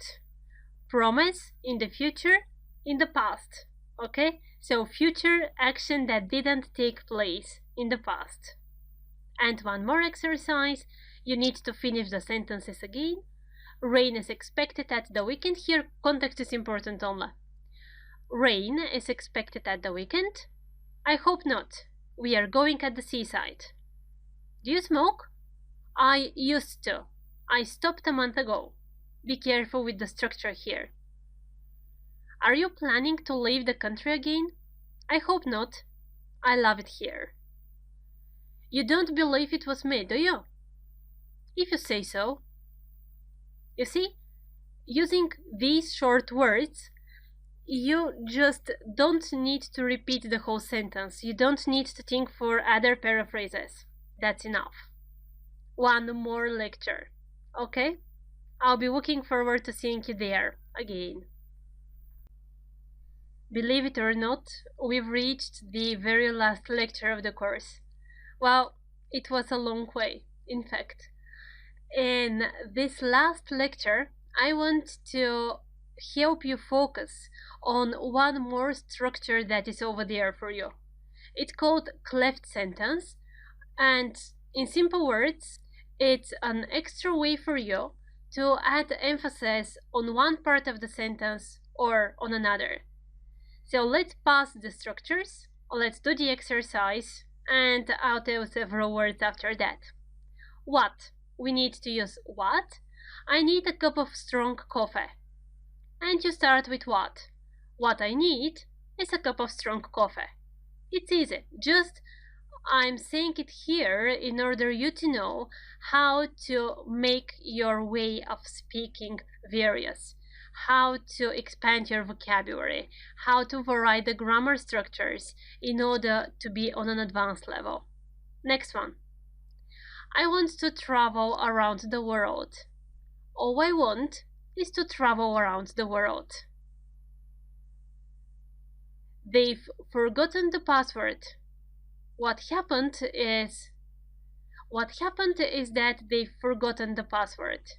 What happened is that I spoke to the CEO, the person who I spoke to is the CEO of the company. The person I spoke to. You put the emphasis on the first part of the sentence. He came back late at night. It was late at night when he came back. Options: a lot, practice, required. Let's check the exercises, and it's your task to keep on practicing from now on. Paraphrases. I need a hot bath, that's all. All I need is a hot bath. He failed the exam because he didn't study hard enough.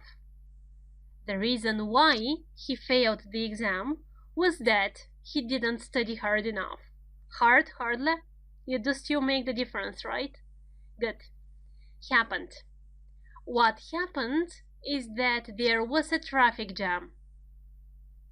It was their fault, but they didn't apologize. I got mad.